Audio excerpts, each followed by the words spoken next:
Devil ಅಬ್ಬರ ರಾಜ್ಯಾದ್ಯಂತ ಜೋರಾಗ್ತಾ ಇದೆ. ಅಭಿಮಾನಿಗಳೆಲ್ಲ ಈಗಾಗಲೇ ಸಂಭ್ರಮ ಪಡೋದಕ್ಕೆ ರೆಡಿ ಆಗಿದ್ದಾರೆ, ಸೆಲೆಬ್ರೇಷನ್ ಮಾಡೋಕೆ ರೆಡಿ ಆಗ್ತಾ ಇದ್ದಾರೆ. ಹಬ್ಬದ ವಾತಾವರಣ ಸೃಷ್ಟಿ ಆಗತ್ತ ಅವತ್ತು. ಯಾಕಂತ ಹೇಳಿದ್ರೆ ಈಗಾಗಲೇ ಎಲ್ಲಾ ಅಭಿಮಾನಿಗಳು ಕೂಡ ಪೋಸ್ಟರ್ ನ ಇಟ್ಕೊಂಡು ರೋಡ್ ಅಲ್ಲಿ ಪ್ರಚಾರವನ್ನ ಮಾಡ್ತಾ ಇದ್ದಾರೆ. ಈಗಾಗಲೇ ಪ್ರಚಾರಕ್ಕೆ ದರ್ಶನ್ ಸೆಲೆಬ್ರಿಟಿಗಳು ಅಂತ ಕರೆಯುವಂತಹ ಅಭಿಮಾನಿಗಳು ಈಗ ಇಳಿದಿರುವಂತ ದರ್ಶನ್ ಅವರ ಭವಿಷ್ಯ ಆಗಿದೆ ಮತ್ತು ಡೆವಿಲ್ ಯಾವ ರೀತಿ ಹಿಟ್ ಆಗುತ್ತೆ ಅದನ್ನ ಇವತ್ತು ನಮ್ಮ ಖ್ಯಾತ ಜ್ಯೋತಿಷಿಗಳಾದಂತಹ ಬ್ರಾಹ್ಮಣಿ ಅಂಜಲಿ ಅವರು ತಿಳಿಸ್ಕೊಡ್ತಾರೆ. ಮೇಡಮ್ ನಮಸ್ತೆ. ನಮಸ್ಕಾರ ಸರ್. ಈಗ ಡೆವಿಲ್ ಕೂಡ ರಿಲೀಸ್ ರೆಡಿ ಇದೆ, 11-12ಕ್ಕೆ ರಿಲೀಸ್ ಆಗ್ತಾ ಇದೆ. ಈಗ ಯಾವ ರೀತಿ ಹಿಟ್ ಆಗ್ಬೋದು ಸಿನಿಮಾ ಅಂತ? ಖಂಡಿತ ಸರ್, 11-12ಕ್ಕೆ ಏನು ಈ ಡೆವಿಲ್ ಮೂವಿ ರಿಲೀಸ್ ಆಗ್ತಾ ಇದೆಯೋ ಖಂಡಿತ ಸಕ್ಸಸ್ನ ಕೊಡ್ತಾ ಹೋಗುತ್ತೆ. ಯಾಕೆಂದ್ರೆ ಅತಿರಥ ಮಹಾರಥರು ಇದ್ದಾಗಲೇ ಫೀಲ್ಡಿಗೆ ಬಂದವರು ದರ್ಶನ್ ಅವರು. ತುಂಬ ಕಷ್ಟದ ಸಮಯಗಳಲ್ಲಿ ತಮ್ಮ ಒಂದು ಫೋಕಸ್ನ ಒಂದು ಮೂವಿ ಮೇಲೆ ಮಾಡಿ ಕಷ್ಟಪಟ್ಟು ಮೇಲೆ ಬಂದಂತಹ ದರ್ಶನ್ ಅಭಿಮಾನಿಗಳು ಹುಟ್ಟಾಕಿದಂತಹ ಒಂದು ಈ ಒಂದು ಫೀಲ್ಡಲ್ಲಿ ಅಂದರೆ ಸಿನಿಮಾ ಇಂಡಸ್ಟ್ರಿಯಲ್ಲಿ, ಸ್ಯಾಂಡಲ್ವುಡ್ಡಲ್ಲಿ ಖಂಡಿತ ಅವರಿಗೆ ಈ ಒಂದು ಮೂವಿ ಸಖತ್ತು ಸಕ್ಸಸ್ಸನ್ನು ಕೊಡ್ತಾ ಹೋಗುತ್ತೆ. ಡಿ ಅನ್ನೋ ಅಕ್ಷರನೇ ಅವ್ರಿಗೆ ಸಾಕಷ್ಟು ಸಕ್ಸಸ್ಸನ್ನು ಕೊಡೋ ಅಂಥದ್ದು. ಯಾಕೆಂದರೆ ಡೆವಿಲ್ ಅನ್ನೋ ನೇಮ್ ಕೂಡ ಅಷ್ಟೇ ವೈಬ್ರೇಷನ್ ಆಗಿದೆ. ಕಾಟೇರ ಅನ್ನೋ ಮೂವಿ ಕೂಡ ಅಷ್ಟೇ ಸಕ್ಸಸ್ಸನ್ನು ಕೊಟ್ಟಿತ್ತು ಅವರಿಗೆ. 11-12 ಏನಿದೆ ಅವರಿಗೆ ಸಾಧಾರಣವಾಗಿ ಆ ಡೇಟು ಸಕ್ಸಸ್ಸನ್ನು ಕೊಟ್ಟಿದೆ. ಜೊತೆಗೆ ಅವತ್ತು ಅವರಿಗೆ ತಾರಾಬಲ ಬಂದು ಶ್ರವಣ ನಕ್ಷತ್ರ ಅವರು ಹುಟ್ಟಿರೋದು. ಆ ನಕ್ಷತ್ರಕ್ಕೆ ಒಂದು ಪುಬ್ಬ ನಕ್ಷತ್ರ ಬರೋದ್ರಿಂದ 11ನೇ ತಾರೀಕು ಏನಿದೆ 12ನೇ ತಿಂಗಳಲ್ಲಿ ಪುಬ್ಬ ನಕ್ಷತ್ರ ಬರೋದ್ರಿಂದ ಅವರ ಒಂದು ತಾರಾಬಲಕ್ಕೆ ಅದೊಂದು ಪರಮ ಮಿತ್ರ, ಒಂದು ಮಿತ್ರ ತಾರೆ ಅಂತ ಹೇಳ್ಬೋದು.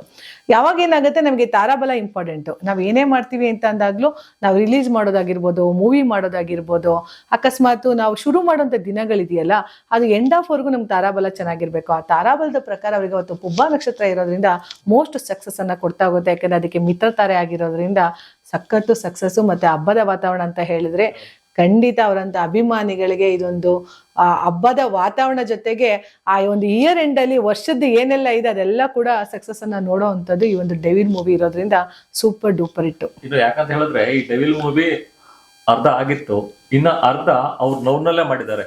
ಯಾಕಂತ ಹೇಳಿದ್ರೆ ನಾವು ಸಾಕಷ್ಟು ವಿಡಿಯೋ ಕೂಡ ವೈರಲ್ ಆಗಿತ್ತು, ನೋಡ್ತಾ ಇದ್ವಿ. ಇದು ಶೂಟಿಂಗ್ ಮಾಡ್ಬೇಕಾದ್ರೆ ಅವರು ಬಿದ್ದು ಸೊಂಟ ನೋವಿಂದ ಓಡಾಡ್ತಾ ಇದ್ರು. ಆ ನೋವ್ನಲ್ಲೂ ಕೂಡ ಆ ಶೂಟಿಂಗ್ ನ ಕಂಪ್ಲೀಟ್ ಮಾಡಿಕೊಟ್ಟಿದ್ದಾರೆ. ಯಾಕಂತ ಹೇಳಿದ್ರೆ ನಿರ್ಮಾಪಕರಿಗೆ ಯಾವುದೇ ತೊಂದರೆ ಆಗ್ಬಾರ್ದು ಅಂತ.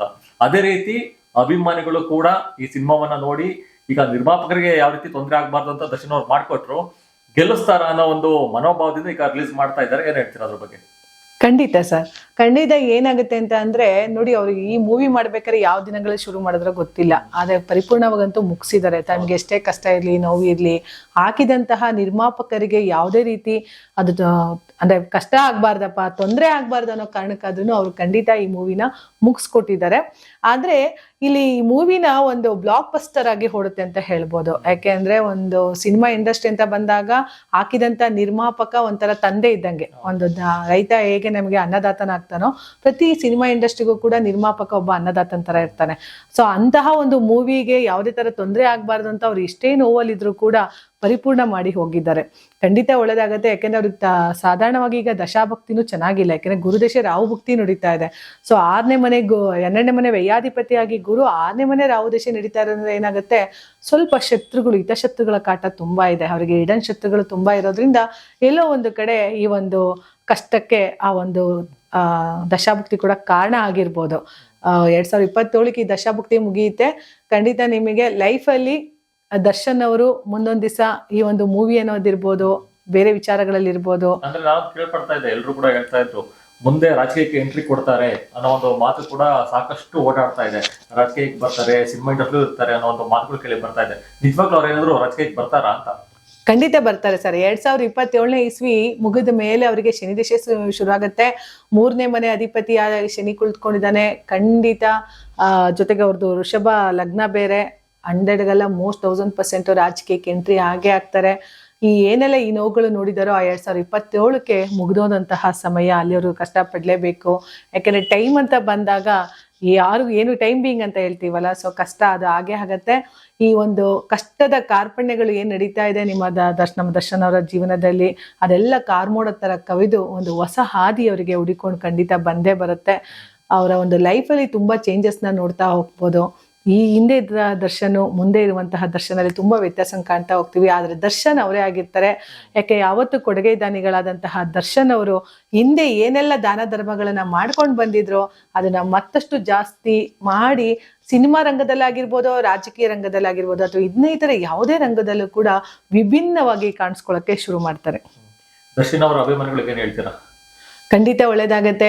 ದಯವಿಟ್ಟು ದರ್ಶನ್ ಅಭಿಮಾನಿಗಳು ಯಾರೆಲ್ಲ ಇದ್ದೀರೋ ಅದನ್ನ ಬಹಳಷ್ಟು ಸಮಾಧಾನದಿಂದ ಚಿತ್ರನ ನೋಡಿ. ಯಾಕೆಂದ್ರೆ ಯಾರಿಗೂ ತೊಂದರೆ ಆಗ್ಬಾರ್ದು. ಎಲ್ಲರೂ ಅಭಿಮಾನಿಗಳೇ, ಎಲ್ಲರೂ ಮೂವಿ ನೋಡಕ್ ಬಂದಿರ್ತಾರೆ. ನಿಮ್ಮ ಒಂದು ಕೂಗಾಟದಿಂದ, ನಿಮ್ಮ ಒಂದು ಗದ್ದಲಗಳಿಂದ, ಗಲಾಟೆಗಳಿಂದ ದಯವಿಟ್ಟು ಯಾರಿಗೂ ತೊಂದರೆ ಆಗ್ಬಾರ್ದು. ಇದರಿಂದ ದರ್ಶನ್ ಅವರಿಗೆ ನೋವಾಗುತ್ತೆ ಹೊರತು ಇನ್ಯಾರಿಗೂ ಅಲ್ಲ. ಒಳಗಡೆ ಕುಳಿತಿದ್ದಾರೆ, ಅವ್ರಿಗೂ ತುಂಬಾ ಆಸಕ್ತಿಗಳಿರುತ್ತೆ ನಿಮ್ಮನ್ನೆಲ್ಲ ಬಂದು ನೋಡ್ಬೇಕು ಅಂತ ಹೇಳಿ. ಆ ಫಿಲಮ್ನ ನೋಡೋದ್ರ ಮುಖಾಂತರ ನೀವೆಷ್ಟು ಸಮಾಧಾನ ಚಿತ್ತವಾಗಿ ಮೂವಿನ ನೋಡಿ ಅವರಿಗೆ ಸಹಾಯ ಸಹಕಾರ ಮಾಡ್ತಿರೋ ಅವರಿಗೆ ನೀವು ಕೊಡುವಂತ ಒಂದು ಅಭಿಮಾನದ ಉಡುಗೊರೆ ಅಂತ ಹೇಳ್ತೀನಿ. ಖಂಡಿತ ಸಮಾಧಾನದ ನೋಡಿ, ಯಾರಿಗೂ ತೊಂದರೆ ಆಗ್ಬಾರ್ದು. ಘರ್ಷಣೆಯಿಂದ ಮತ್ತೊಬ್ರು ಘರ್ಷಣೆಗಳಾಗಿ ದೊಡ್ಡ ಗಲಾಟೆ ಆದ್ರೆ ಅದರಿಂದ ದರ್ಶನಿಗೆ ನೇಮ್ ಕೆಟ್ಟದಾಗ್ತಾ ಬರುತ್ತೆ. ಹಾಗಾಗಿ ಯಾರೆಲ್ಲ ಅಭಿಮಾನಿಗಳಿದಿರೋ ಖಂಡಿತ ಅವ್ರನ್ನ ಸಾಧಾರಣವಾಗಿ ಹಾಲು ಅಭಿಷೇಕ ಮಾಡೋರು ಇರ್ತಾರೆ, ಹೂವಿನ ಅಭಿಷೇಕ ಮಾಡೋರು ಇರ್ತೀರಿ, ಫಲತಾಂಬೂಲಗಳಿಂದ ಅಭಿಷೇಕ ಮಾಡೋರು ಇರ್ತೀರಾ. ಖಂಡಿತ ಒಳ್ಳೇದಾಗ್ಲಿ. ನಿಮ್ಮೆಲ್ಲರ ಆರೈಕೆ ಏನಿದೆ, ಅಭಿಮಾನಿಗಳ ಒಂದು ಆರೈಕೆಯಿಂದ ಖಂಡಿತ ದರ್ಶನ್ ಅವರು ಆದಷ್ಟು ಬೇಗ ಹೊರಗಡೆ ಬಂದೇ ಬರ್ತಾರೆ. ಆ ಬರುವಂತಹ ಒಂದು ಹೋಪ್ ಕೂಡ ನಮ್ಗಿರೋದ್ರಿಂದ ಖಂಡಿತ ದೇವ್ರ ಕಣ್ ಬಿಟ್ಟೇ ಬಿಡ್ತಾನೆ ದರ್ಶನ್ ಅವರ ಪಾಲಿಗೆ. ಸ್ವಲ್ಪ ಸಮಾಧಾನವಾಗಿರಿ, ಮೂವಿ ನೋಡಿ. ಬ್ಲಾಕ್ ಬಸ್ಟರ್ ಮೂವಿ ಓಡುತ್ತೆ. ಇನ್ನೇನು 2025 ಮುಗಿಸ್ತಾ ಇದ್ದೀವಿ. ಇದಕ್ಕೊಂದು ಬ್ಲಾಕ್ ಬಸ್ಟರ್ ಮೂವಿ ಬೇಕು ಅಂತ ತುಂಬಾ ಕಾಯ್ತಾರೆ. ಅದರಲ್ಲೂ ದರ್ಶನ್ ಮೂವಿ ಖಂಡಿತ ಸಕ್ಸಸ್ನ ಕೊಡ್ತಾ ಹೋಗುತ್ತೆ. ಅಂದ್ರೆ ಸಿನಿಮಾ ಒಂದು ರಂಗ ಅಂತ ನೋಡಿದಾಗ ಚಿತ್ರರಂಗದಲ್ಲಿ ಖಂಡಿತ ಆ ಒಂದು ಟೈಮ್ ಅಂದ್ರೆ ನಿಂತ್ಕೊಳ್ಳೋಕೆ ಟೈಮ್ ಜನಗಳಿಗೆ ಸಾಲಲ್ವೇನೋ ಆ ಮಟ್ಟಿಗೆ ಒಂದು ಟೈಮ್ ಬರುತ್ತೆ ಅಂತ ಅನ್ಕೊಂಡಿದೀನಿ. ಖಂಡಿತ ಒಳ್ಳೇದಾಗತ್ತೆ. ಮೂವಿಗಂತೂ 100 ಡೇಸ್ಗಂತೂ ಏನು ಕಡಿಮೆ ಇಲ್ಲ, ಸಖತ್ತಾಗಿ ಓಡುತ್ತೆ. ದರ್ಶನ್ ಅವರ ಒಂದು ಅಭಿಮಾನಿಗಳ ಆರೈಕೆ ಅವ್ರನ್ನ ಕಾಪಾಡುತ್ತೆ. ಥ್ಯಾಂಕ್ ಯು ಡೆವಿಲ್ ಮತ್ತು ದರ್ಶನ್ ಅವರ ಬಗ್ಗೆ ಹೇಳೋದಕ್ಕೆ.